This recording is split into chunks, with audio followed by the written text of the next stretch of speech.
Hello दोस्तों, रोज़ की तरह आने लिखनी ब्लॉग में सबका हार्दिक स्वागत है। सबके मंगल हो उसकी कामना के साथ बड़ों को मेरा सादर नमस्कार, छोटों को मेरा आशीर्वाद। दोस्तों, आज के रामचरितमानस के उत्तरकांड के प्रसंग में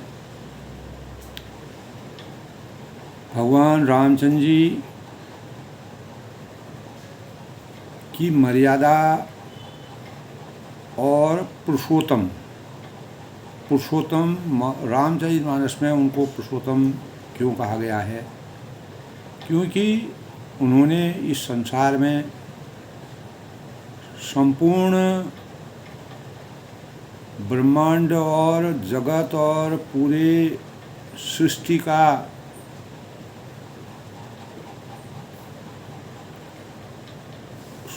समूल जो है उनके अंतःकरण में विराजमान था और वे आदर्श और मर्यादा और संस्कारों के परिपूर्ण मानवता के रूप में इस सृष्टि में अवतरण लेकर के सृष्टि के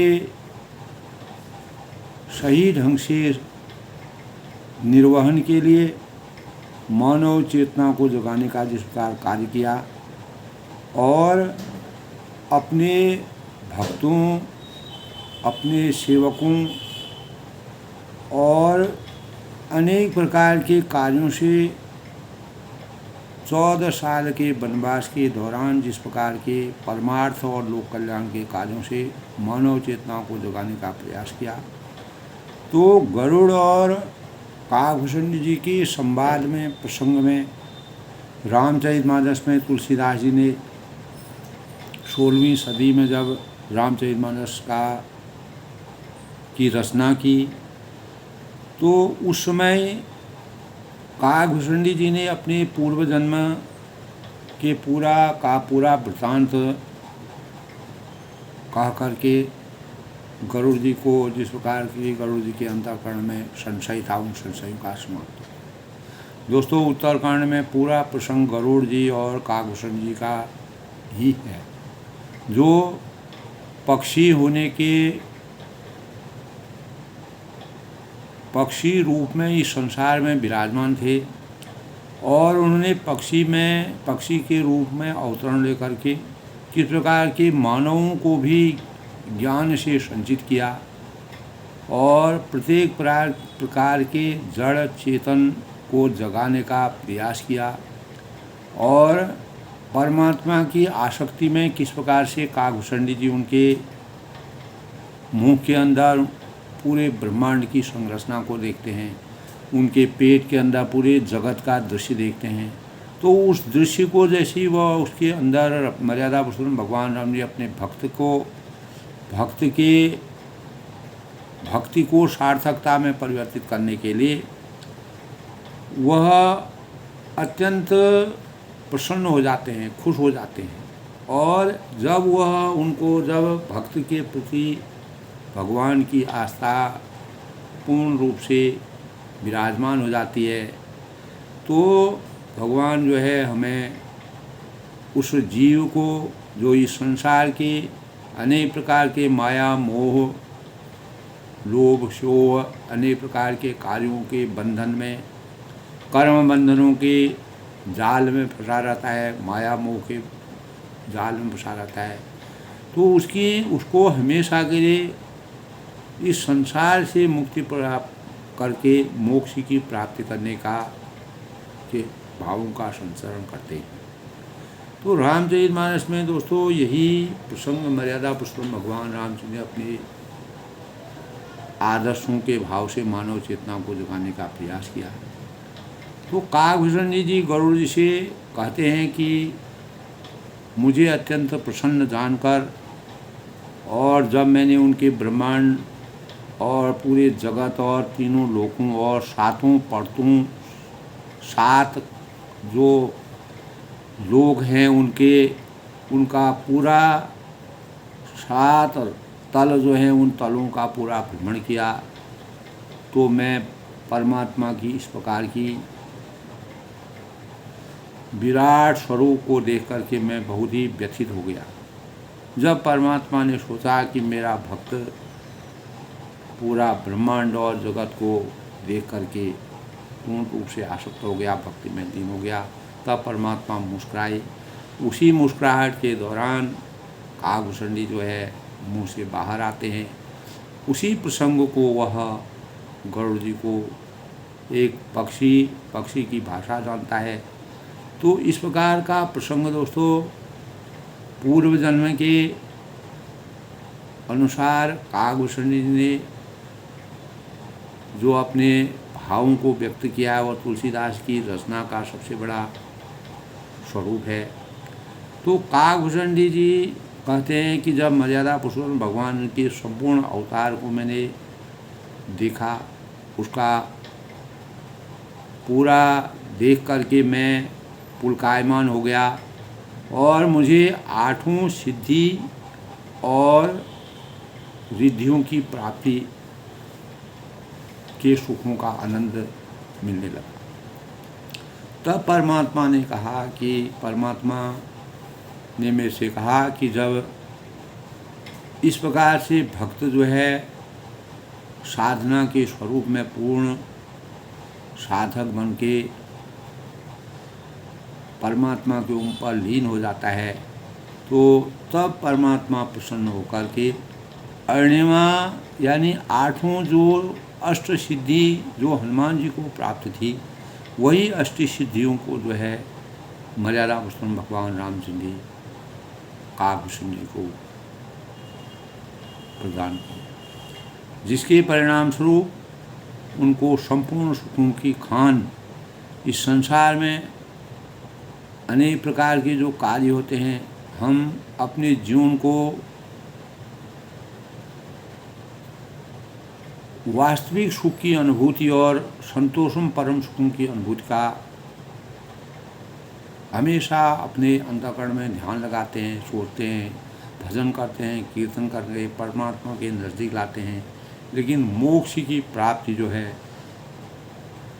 बिरले लोगों को होती है जो परमात्मा के सानिध्य में रहते। तो इस प्रकार का के प्रसंग का जो स्वरूप है, कागभूषणी मांग बरौ अति प्रसन्न मोहि जान, अनिमादिक सिद्धि अपर रिधि मोक्ष सकल सुख। तो परमात्मा इस प्रकार से और उनकी भक्ति के स्वरूप को पूरे ब्रह्मांड का जब उन्होंने स्वरूप दिखाया, तो श्री रामचंद्र जी ने कागभूषणी के साथ फिर वही जो लड़कपन था, जिस प्रकार का वात्सल्य वर्णन करते थे और कागभूषणी जी उनके नज़दीक आते थे तो मर्यादा पुरुषोत्तम भगवान जी उनको भगाते थे, जब वह दूर चले जाते थे उनको बुलाते थे। तो कागभूषणी जी के अंतःकरण में संशय हुआ कि परमात्मा पता नहीं, उनके अंतःकरण में संशय हुआ। तब उन्होंने एक बार उनकी परीक्षा ली। परीक्षा में जो है उन्होंने 2-3 बार उनको झपट्टा मारने की कोशिश की, तो परमात्मा ने अपने हाथ से जो है उनको अलग किया। तो कागभूषणी ने जब जोर से झपट्टा मारा तो मर्यादा पुरुषोत्तम भगवान राम जी का हाथ जो है कागभूषणी के पीछे पीछे जहाँ वह उड़ रहे थे, जा रहे थे, वहाँ तक उड़ जाते थे। अब कागभूषणी की समझ में नहीं आया कि प्रभु की लीला अपरंपार है, और उस लीला को देखते हुए उनका ज्ञान का मार्ग खुला। अज्ञान रूपी अंधकार के पर्त जो थी वह पर्त हमेशा के सभी परतें खुल करके ज्ञान रूपी प्रकाश का संचार हुआ, और वह हाथ जब उनके पीछे पीछे चलने लगा तो उनको परमात्मा की वास्तविक आसक्ति का पता चला। तब परमात्मा ने तब कागभूषणी जी परमात्मा के चरणों में गिरे और उन्होंने भगवान की आसक्ति अपने को पूर्ण समर्पण करके पूरी आस्था और भावों के साथ, श्रद्धा के साथ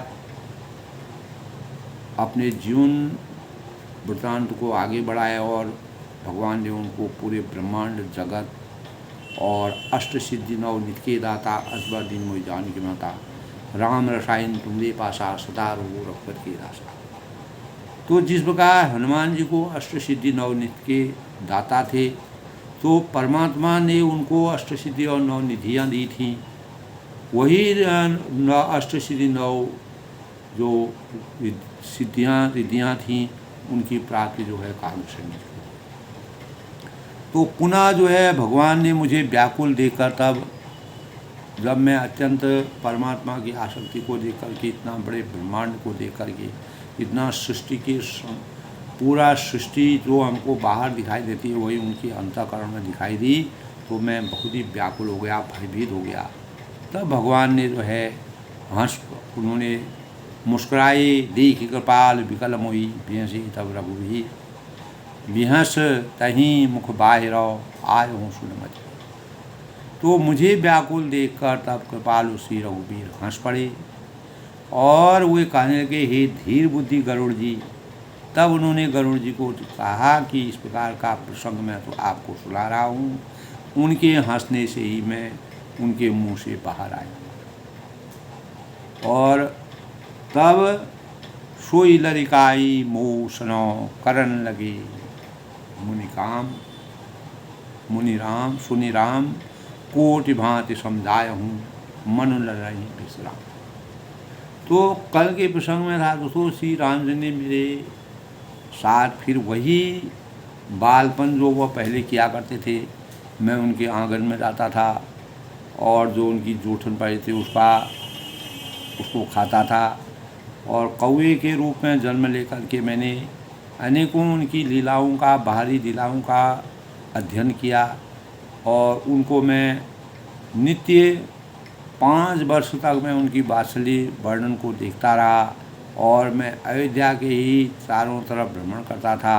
रोज़ मैं परमात्मा के दर्शन करने के लिए वहाँ जाता था और उनके समीप जाता था, तब वह मुझे भगाते थे उधर। तो मैं करोड़ों असंख्य प्रकार के अपने मन को, अपनी बुद्धि को, अपने अज्ञान को समझाता हूँ, पर शांति की प्राप्ति मुझे नहीं होती है। क्योंकि परमात्मा की शक्ति में महान जो गुण हैं, जो आदर्शता है, जो मर्यादा है, जो विराट स्वरूप है, वह अंतर्यामी जो परमात्मा जो मन की बात जानते हैं, उनके अंतःकरण में विराजमान है। देख शरीर शोक बताई समझ दे दशा विसराई।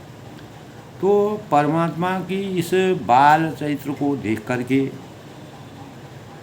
तो अब पेट के अंदर देखी हुई जो उस प्रभुता का स्मरण कर उसका ध्यान बार बार मुझे आता है और मैं शरीर की सुध भूल जाता हूँ। यानी मैं कहाँ हूँ, क्या हूँ, किस रूप में हूँ। तो मैं अपने अंतःकरण को, अपने जो मेरा चिंतन है, जो मेरी सचेतता है, उसको मैं भूल जाता हूँ। और 8 जनों के रक्षक जो दुखी लोग हैं, परेशान लोग हैं और आसक्त लोग हैं, उनकी रक्षा करने के लिए मैं परमात्मा से आराधना करता हूँ। और पुकारता हुआ पृथ्वी पर गिर पड़ा और मुख से बात नहीं निकलती थी। तो इस प्रकार के विराट स्वरूप को देख करके मर्यादा पुरुषोत्तम भगवान रामचंद्र जी की वास्तविक जो उनका स्वरूप था, वह उसके स्वरूप को हर एक व्यक्ति उसके वास्तविक सौंदर्य को देख करके उसको सहन नहीं कर सकता है। तो काकभूषण जी ने अपने अंतःकरण में जो ये बातें थी, ये इस प्रकार के भावों को, इस प्रकार की रचना को, इस प्रकार के विराट स्वरूप को परमात्मा ने केवल काकभूषण जी को ही दिखाया। तो यही बात जो है, काकभूषण जी अपने मन के अंतरंग की बातों को गरुड़ जी को समझाते हैं। प्रेमा कुल प्रभु मोहि बिलोकी निज माया प्रभुदात बरोखी कर सरोज प्रभु मम सिर धरो दीन दयाल सकल हो जाए।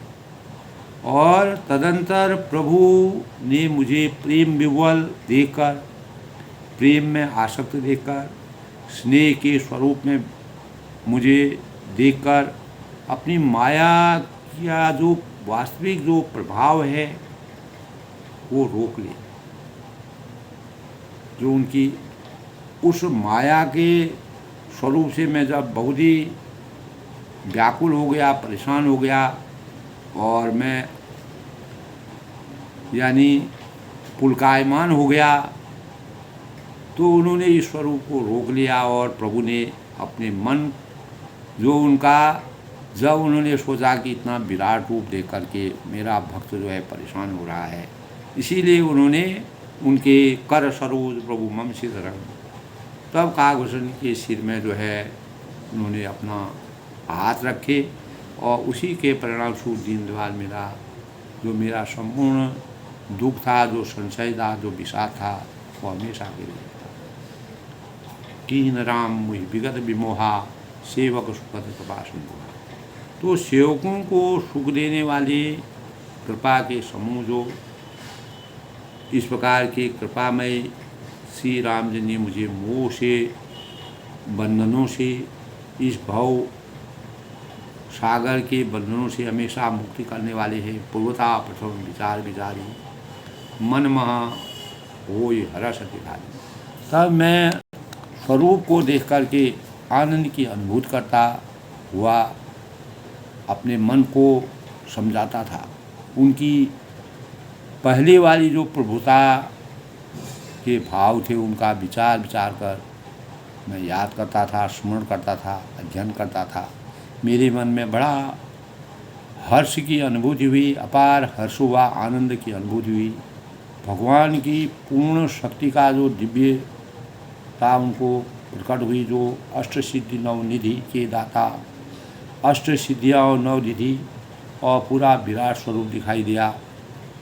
तो ये दोस्तों अपार भक्ति और स्नेह, जब भक्त जो है पूर्ण रूप से भगवान में आसक्त हो जाता है, तभी इस प्रकार के भावों का संसार होता है। तभी जब सिद्धि हमको प्राप्त होती, तब मोक्ष की सिद्धि, अष्ट सिद्धि को प्राप्त करने के बाद इसका हनुमान जी ने मोक्ष की प्राप्ति करके, और इस कलयुग में भी मानव हनुमान जी का हमेशा के लिए अवतरण माना जाता है। तो भगत बसलता प्रभु कह देखी, पूजी मम उर्पेत विशेषी, सजल नयन पुलकित कर जोरी, की न बहुविधि बिनाई। तब काकभूषण जी कहते हैं गरुड़ जी से कि प्रभु की इस भक्त वत्सलता को देख कर के, इस विराट स्वरूप को देख कर के, भक्तों के प्रति जो उनकी करुणा है, दया है, ममता है, दयालुता है, को देखकर मेरे हृदय में बहुत ही प्रेम का उदय होता है। और फिर मैंने मेरे नेत्रों में ऐसे स्वरूप को देख कर के प्रेम आंसुओं का जल भरकर मेरा शरीर पुलकायमान हो गया, और हाथ जोड़कर बहुत प्रकार से विनती करने लगा। एक परमात्मा जो एक छोटे से कौवे को अपना इतना बड़ा स्वरूप दिखाते हैं, तो ऋषि के श्राप के पश्चात कौवे के रूप में अवतीत होकर के काकभूषण जी ने अनेकों लोगों तक उसी जीवन में सुख की प्राप्ति का अनुभव किया। और परमात्मा की भक्ति में जिस प्रकार से उन्होंने अपने लंबे समय तक सत्संग की उपासना करके, सत्संग के सानिध्य से लोगों के हृदय में परमात्मा का ध्यान का आलिंगन किया, तो सुन सप्रेम मन सप्रेम मम वाणी, देखी दीन निज दास, वचन सुखद गंभीर मृदु बोले रमानी। तब मेरी प्रेम रूपी जो प्रेम की वाणी, प्रेम से भरी हुई जो वाणी सुनकर और अपने दास को दीन देखकर, रमा निवास जो सच्चिदानंद घन भगवान रघुकुल के श्रेष्ठ शिरोमणि श्री राम जी ने सुखों को देने वाले गंभीर और कोमल वाणी वचन बोले कि काकभूषण जी मांग बढ़ाओ। जब परमात्मा दोस्तों प्रसन्न हो जाते हैं, खुश हो जाते हैं, और जब भक्त पूर्ण रूप से उनमें तल्लीन हो जाता है, तब परमात्मा जो है किसी न किसी रूप में परीक्षा दे करके उनको किसी न किसी स्वरूप में अपने वास्तविक जो साध है, जो उनकी इच्छा है, इच्छा के अनुसार फलों की प्राप्ति कर देते हैं कि भक्त को क्या ज़रूरत है, और काकभूषणी जी को मोक्ष की प्राप्ति करनी थी।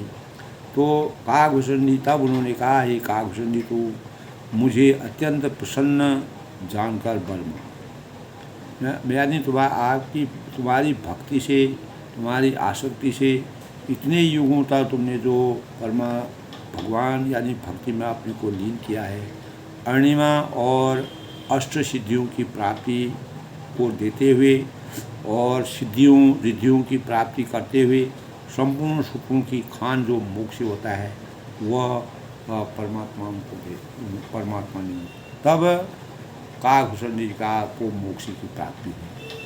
तो दोस्तों यही भाव जो है हमारे अंतःकरण में विराजमान होते हैं जब हम भगवान की भक्ति में आसक्त हो जाते हैं, तल्लीन हो जाते हैं। तो विकास का मंत्र जो है मानव जीवन को अनेक प्रकार की प्रेरणा सिखाता है। सीखना एक अनवरत चलने वाली प्रक्रिया है दोस्तों। हम जीवन में कुछ भी कर रहे होते हैं उससे कुछ न कुछ सीखते ही हैं।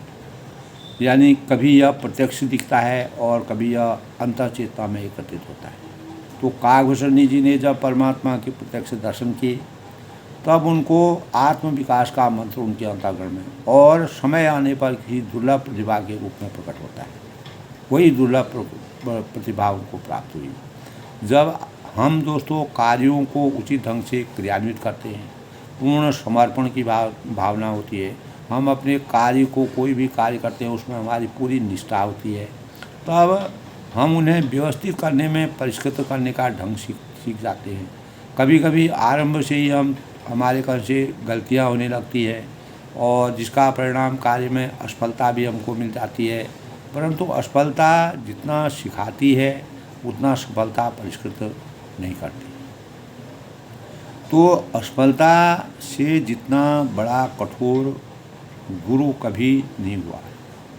तो इसके विपरीत निरंतर मिलने वाली जो सफलता है, तो काकभूषणी जी को अपने जीवन में इतने सालों तक हुआ कौवे के छोटे से रूप में अवतरित होकर के उन्हें किस प्रकार के भावों का अपने किसी प्रकार के व्यतीत भावों से रहित होकर उनको केवल भक्ति के स्वरूप में मर्यादा पुरुषोत्तम भगवान राम जी की आसक्ति में मग्न होना था, निमत्त होना था।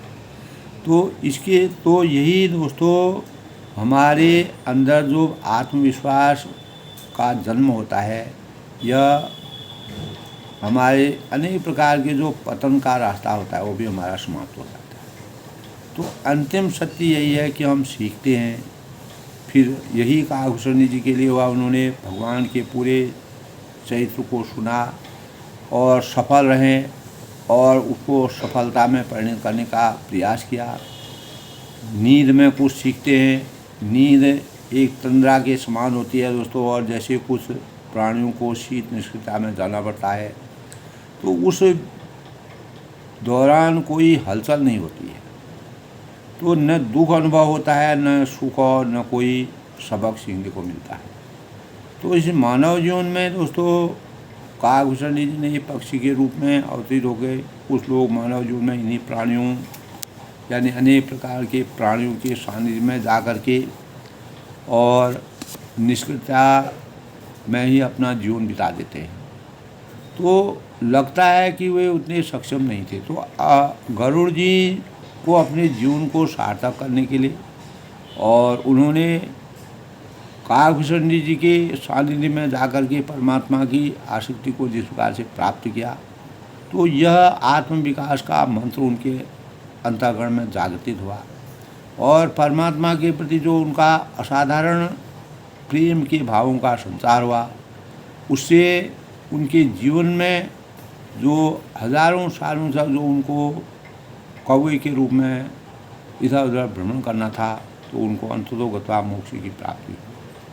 तो इस संदर्भ में दोस्तों अनेक ब्रह्मांड के आधारभूत सिद्धांतों में से एक यह है कि कुछ भी पूर्णतः सही नहीं है। इस संसार को अगर हम संसार की पराकाष्ठा को देखें तो अगर हम सार रूप में गूढ़ता से अध्ययन करते हैं तो हमारे जीवन में पूर्ण सही नहीं है, पूर्ण कुछ भी पूर्ण सही नहीं है, यानी पूर्णता का कोई अस्तित्व नहीं होता। कोई भी कार्य हम करते हैं, काकभूषण जी ने हमेशा के लिए अपने ज्ञान को जिस प्रकार से दिव्य ज्ञान से, अपने सत्संग के माध्यम से अनेकों पक्षियों को और चराचर जीवों को, यहाँ तक कि भगवान ब्रह्मा विष्णु महेश भी उनके सत्संग में जाते थे, उनके वचनों को सुनते थे। ये दोस्तों हमारे शास्त्रों का प्रसंग है और रामचरितमानस में तुलसीदास ने वर्णन किया है। तो अपूर्णता के बिना न तो आप और न ही हम हैं, यानी इस संसार में कोई भी नहीं है। अस्तित्व, हर एक चीज़ का कुछ न कुछ अस्तित्व होता है। सीखने के पथ पर बिना सफलता का या असफलता की परवाह किए बिना हमको आगे बढ़ना चाहिए। अगर काकभूषण जी के अंतःकरण में यही बात होती कि परमात्मा का इतना बड़ा सानिध्य मुझे मिल जाएगा, जो ब्रह्मांड का रचना, पूर्ण संपूर्ण ब्रह्मांड की रचना को जिन्होंने देखा, अष्ट सिद्धि नव निधि जिनको प्राप्त हुई, तो आत्मविकास उनके अंतःकरण में, आत्मविकास का जो मंत्र था उनके अंतःकरण में विराजमान हो गया, शक्ति का संचार हो गया और भक्ति का उदय होने से उनका जीवन जो है आत्मविकास की ओर बढ़ा, जिसके परिणामस्वरूप वह अपने जीवन में धन्य हो गए। तो परमात्मा के इस प्रकार के जब भगवान का वास्तविक स्वरूप प्राप्त हो जाता है तो भक्त जो है फिर पूरे संपूर्ण सांसारिक माया मोह के बंधनों से मुक्ति पा करके इस संसार की लीलाओं से व्यथित हो जाता है। तो परमात्मा ने इस प्रकार की अनेक प्रकार की लीलाओं का जो वर्णन रामचरितमानस के 7 कांडों में जिस प्रकार का उन्होंने अपनी लीलाएं की, तो एक ओर से दोस्तों चेतना का स्वरूप है और काकभूषण जी को जिस प्रकार से उन्होंने वरदान दिया, मोक्ष के सुखों का आनंद काकभूषण जी, वही स्वरूप वह गरुड़ जी को भी बड़े प्रासंगिक ढंग से कहते हैं। तो ज्ञान विवेक विरत विज्ञाना मुनि दुर्लभ मुनि तेज अगनाना, आज देव सब संशय नाही मांग जो ते ही भाव मन मान। तो ज्ञान है दोस्तों विवेक विरत विज्ञान, ज्ञान विवेक विज्ञान वैराग्य तत्व ज्ञान और ये अनेक गुण जो जगत में मुनियों के लिए भी दुर्लभ है। ऋषि हैं, मुनि हैं, अनेक प्रकार की जो साधना करते हैं, कठिनाइयों में चुनौतियों में साधना करते हैं, तो वास्तविक ज्ञान का, विवेक का, वैराग्य का और विज्ञान का जो वास्तविक तत्व ज्ञान है वो अनेकों गुणों को जगत में मुनियों के लिए, मुनि भी उसको प्राप्त नहीं कर सकते। तो आज देव सब संशय ना, और ये सब मैं आज काकभूषण जी गरुड़ जी से कहते हैं कि तुझे दूंगा, क्योंकि मांग जो तो ही भाव मन मांगे, इसमें संदेह नहीं, जो तेरे मन में आवे सो मांग। तो इस प्रकार भगवान ने काकभूषण जी के लिए जो दया दृष्टि और अपनी कृपा की बरसात की, सुनी प्रभु वचन अधिक अनुराग, मन अनुमान करन तब लागे। प्रभु के वचन सुनकर मैं बहुत ही प्रेम में आसक्त हो गया, प्रेम में निमग्न हो गया। तब मन में अनुमान करने लगा, मन अनुमान करन तब लागे, कि प्रभु सब सुखों को देने वाली बात कही। प्रभु कहा दे न सकल सुख है। भगवान ने मेरी परीक्षा ली है कि सब सुखों के आनंद को तुम प्राप्त करो, तो भगति आपने देन कही। यह तो सत्य है, पर अपनी भक्ति देने की बात नहीं कही। उन्होंने अपनी भक्ति में आसक्त होने, अपने हृदय में बसाने के लिए और हमेशा उनकी भक्ति में आसक्त करने के लिए बात नहीं कही। तब भगतिहीन गुण सब सुख ऐसे, तो भक्ति के रहित सब गुण और सुख वैसे ही फीके हैं। अगर परमात्मा अपनी भक्ति में किसी भक्त को लीन नहीं कराते हैं, उस पर पूरी दया दृष्टि नहीं करते हैं, चाहे कोई भी वरदान दे दे, वह भक्त के लिए सुख उतने रहस्यमय नहीं होते, फीके हो जाते हैं। तो लवण बिना बहु व्यंजन जैसे, वो ऐसे ही हैं जैसे नमक के बिना बहुत प्रकार के व्यंजन बनाते हैं, हम भोजन बनाते हैं। बिना नमक डाले जो है उसमें कोई स्वाद नहीं आता है, वह उसका न कोई स्वाद होता है और भोजन में कोई, उस भोजन का कोई कोई स्वरूप नहीं होता है, आनंद की अनुभूति नहीं होती है। तो भजनहीन सुख कौ नहीं कहा। भजन से रहित अगर कोई भी साधक है, वह भजन से रहित है, उसको वास्तविक सुख की प्राप्ति नहीं हो सकती। और अस विचार बोले हूँ खगराजा, हे पक्षीराज ऐसा विचार कर मैंने उनसे कहा, क्या कहा, जो प्रभु होय प्रसन्न पर दे। तब उन्होंने कहा कि अगर आप मेरे से खुश हैं, प्रसन्न हैं, और आप मुझे मुँह पर करम कृपा और अगर आप हे प्रभु यदि आप मुझ पर प्रसन्न होकर मुझे वर देते हैं, वरदान देते हैं, तो मुझ पर कृपा और स्नेह करते हैं, तो हे स्वामी क्या करिए, मन भावत वर मांगो स्वामी, मैं अपना मन भाया वर मांगता हूँ। जो मेरे मन को अच्छा लगता है, जो मेरे हृदय को अच्छा लगता है, यदि आप मेरे ऊपर पूरा दया दृष्टि करते हैं, तो तुम उदार और अंतर्जामी, और आप उदार हैं और हृदय के भीतर की जानने वाले हैं। मैं क्या चीज़ चाहता हूँ, मुझे क्या चीज़ की आवश्यकता है, आप उदार प्रवृत्ति के परम ब्रह्म हैं और आप अंतर्यामी हैं, आप मन की बात जानने वाले हैं, तो आपको सब कुछ मालूम है। उसी अनुसार मुझे वरदान दीजिए। अविरल भगति विशुद्ध तब श्रुति पुराण जो गाओ।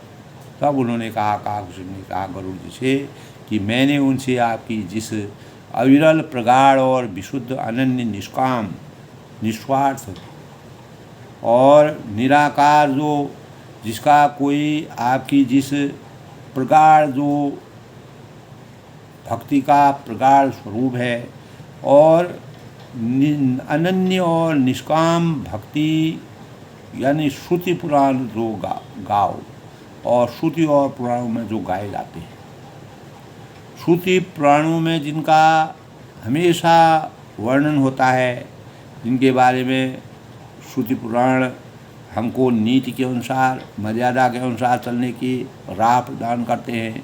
तो जे खोजत जोगीश मुनि, जिसे योगीश्वर मुनि, जो योग की साधना से विद्या बुद्धि और विवेक की साधना से योग की प्राप्ति होती है, अनेक प्रकार की साधना से योग संपन्न हो जाता है। जैसे योगीश्वर को मुनि खोजते हैं, इधर उधर विचरते हैं, कैसे उनको वास्तविक योगीश्वर की प्राप्ति हो, तो प्रभु प्रसाद को पाऊँ और प्रभु की कृपा से कोई बिरला ही जिसे पाता है। तो कोई ही बिरला ऐसा होता है जो इस संसार में योगेश्वर की प्राप्ति कर सकता है।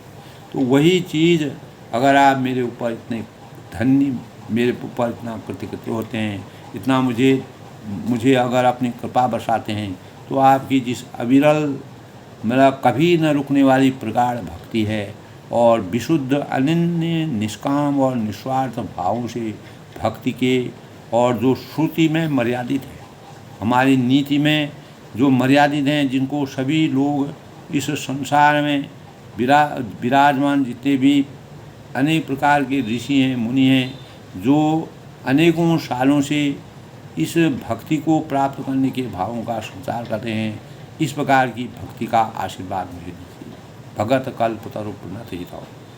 और हे भक्त के मन इच्छित फल देने वाले, भक्तों को मनोवांछित फल देने वाले कल्पवृक्षी, यानी कल्पवृक्ष के समान, कल्पवृक्ष हमेशा अविरल रहता है, हमेशा अटल रहता है, उसी प्रकार की और सदाबहार रहता है, उसी प्रकार के फलों को मुझे दीजिए।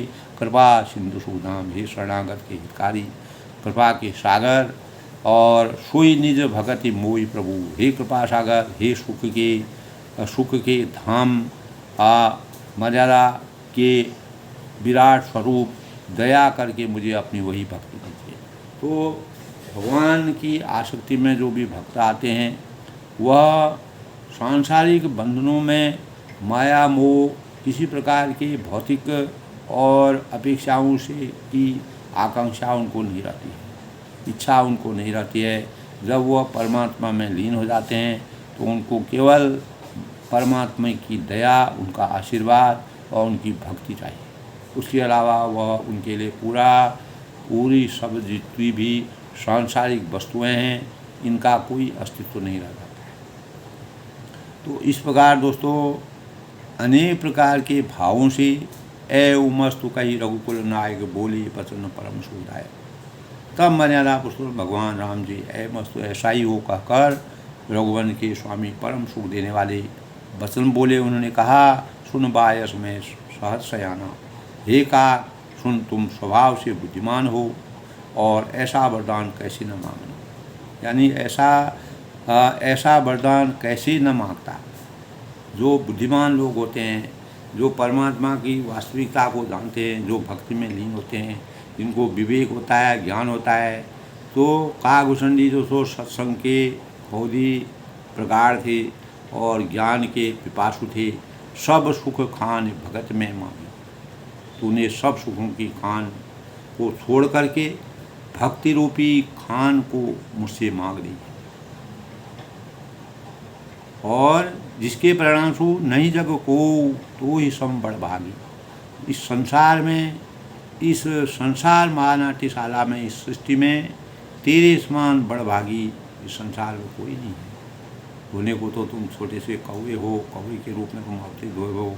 और जो मुनि कोटि जतन नहीं लाए, वे मुनि जो जब योग की अग्नि से शरीर जलाते रहते हैं, हमेशा जलते रहते हैं, सालों करोड़ों सालों तक, हजारों सालों तक भक्ति में लीन रहते हैं, वह भी ऐसे सुख की प्राप्ति नहीं कर सकते हैं। जे जप जोग अनल तक जाई, करोड़ों यत्न करके भी जिनको यह भक्ति को वह प्राप्त नहीं कर सकते हैं, वह भक्ति तुमने एक कौवे के रूप में अवतरित होकर के इस संसार की लीला के बारे में पूरा भक्ति का जो संयम, जो भक्ति का आशीर्वाद तुमने मांगा, ये जो है अवर्णीय है, जो बड़ा मार्मिक है।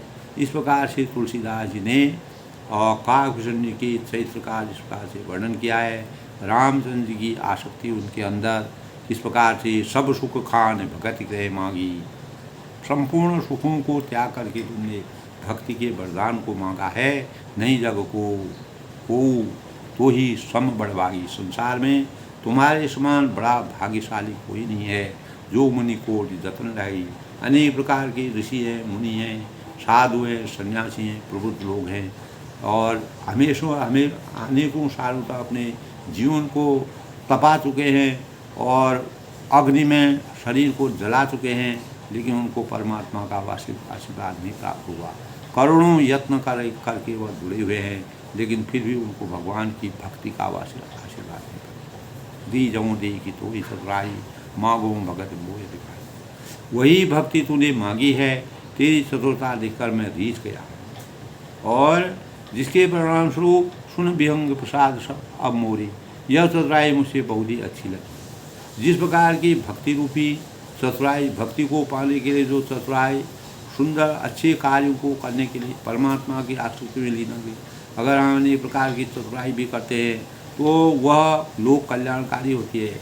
उसे हम मानव समाज की रक्षा कर सकते हैं, परोपकार कर सकते हैं।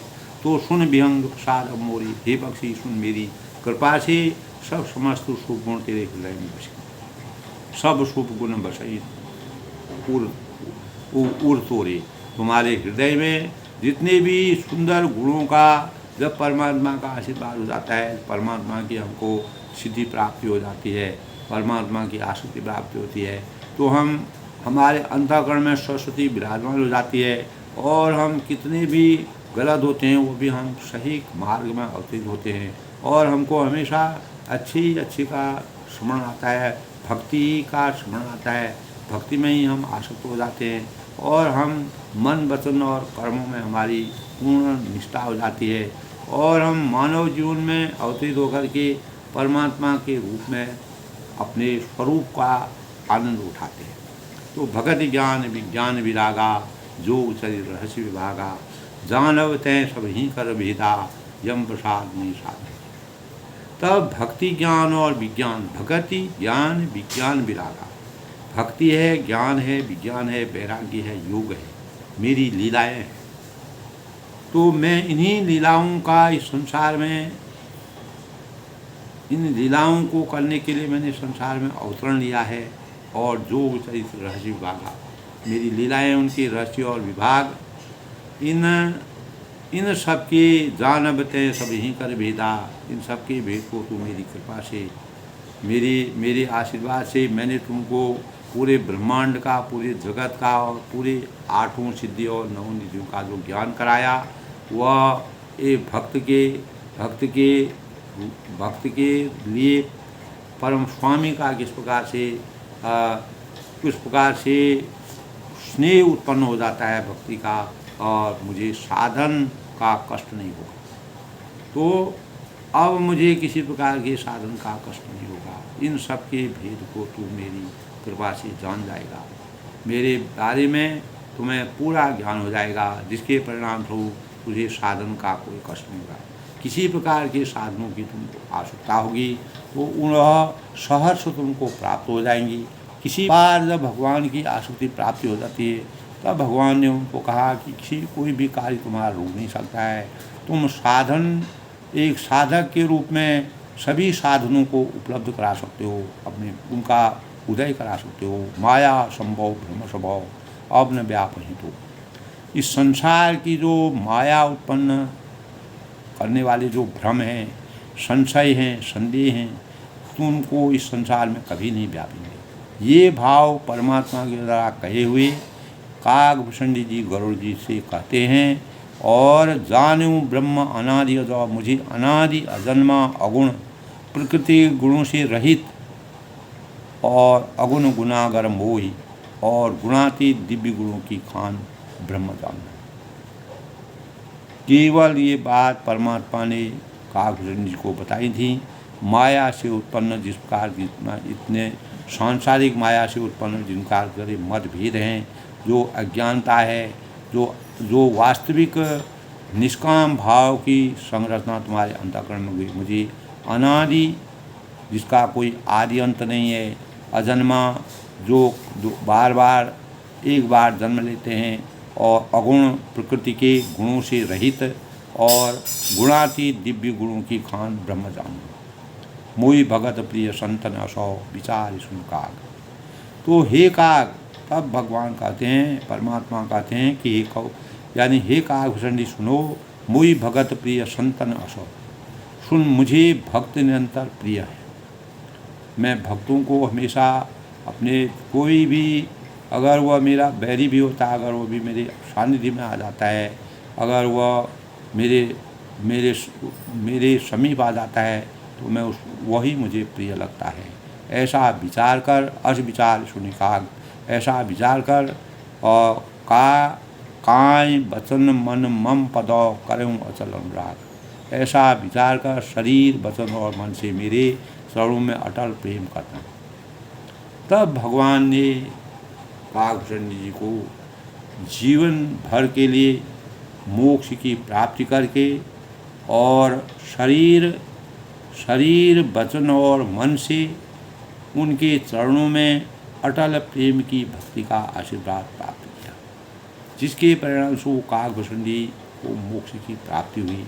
हजारों सालों तक कौवे के रूप में विकसित होकर के मुनि के श्राप से के परिणाम स्वरूप जब परमात्मा की भक्ति में इतने सालों तक वो आसक्त हुए, और उन्होंने सत्संग लंबे समय से सत्संग करके जिस प्रकार से मानव चेतना को जगाने का कार्य करा, ये मर्यादा पुरुषोत्तम भगवान राम जी का आशीर्वाद था, एक पक्षी के रूप में अपने जीवन को अर्पित करके।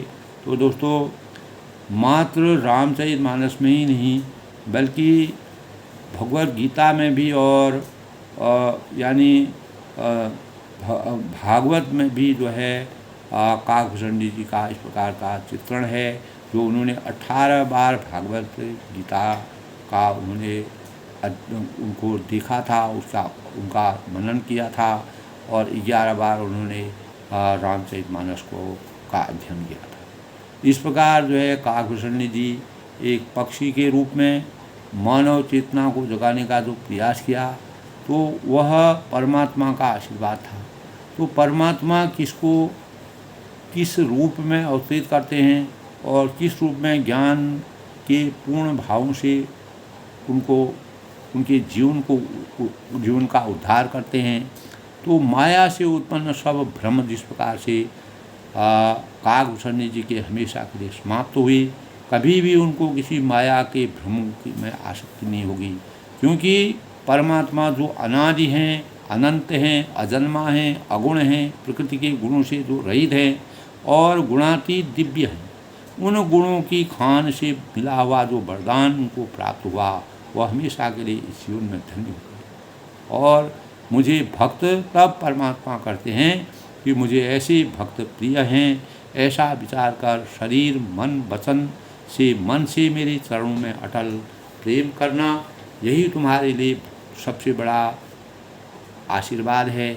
और भगवान का सानिध्य जिस प्रकार से काकभूषण जी को मिला, दोस्तों इसी प्रकार मानव जीवन में भी, यानी मानवता को एक प्रकार का संदेश तुलसीदास जी ने दिया है कि हम भी मानव भी अपने जीवन में अनेक प्रकार के, यानी जो हमारे अंतःकरण में अनेक प्रकार की माया मोह और लोभ शोह और महत्वाकांक्षा अपेक्षाएं निरंतर बढ़ती रहती हैं, और हम अपने जीवन में एक प्रकार का बोझ अपने शरीर पर रखते हैं।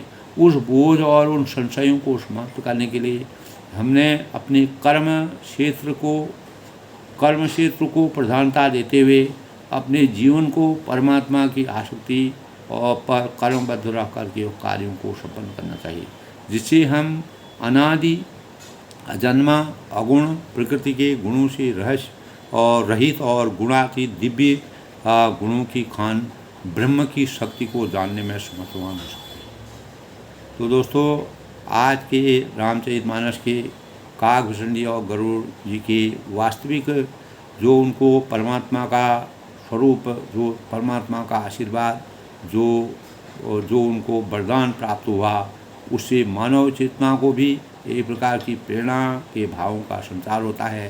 तो रामचरितमानस में तुलसीदास ने दोस्तों मानव चेतना को जगाने के लिए रामचरितमानस के राम मर्यादा पुरुषोत्तम भगवान राम जी के आदर्शों का, मर्यादा का, उनके संस्कारों का जो वास्तविक ज्ञान का संचार किया है, वह किसी भी पशु में, पक्षी में, किसी भी रूप में, तो परमात्मा अपने अवतरण को किसी भी रूप में कहीं पर भी किसी भी की परीक्षा ले सकते हैं। उसी परीक्षा में हमें अपने भावों से, अपने कर्म भावों से, अपने ज्ञान से, अपने सही विवेक से और कर्म बुद्धि से अगर उसमें हम सफल हो जाते हैं तो परमात्मा का हमको आशीर्वाद प्राप्त होता है। तो हम अपने कार्य में हमेशा सफल होते हैं, और इस मानव जीवन में ही नहीं, किसी भी जीवन में हम जाकर के जीवन में परमात्मा का आशीर्वाद हमको हमेशा प्राप्त होता है, और हम कभी भी संतप्त नहीं हो सकते हैं, दुखी नहीं हो सकते हैं, हमको किसी प्रकार का भय नहीं हो सकता है, किसी प्रकार का भ्रम नहीं हो सकता है, किसी प्रकार का लोभ नहीं हो सकता है। निस्वार्थ और निष्काम भावना हमारे अंतःकरण में विराजमान होती है। यही रामचरितमानस की सबसे बड़ी पराकाष्ठा है। सबके मंगल भोग की कामना के साथ मैं दादा पुरुषोत्तम भगवान राम जी का आशीर्वाद सभी पर बना रहे, सब लोग सुखी रहें, खुश रहें।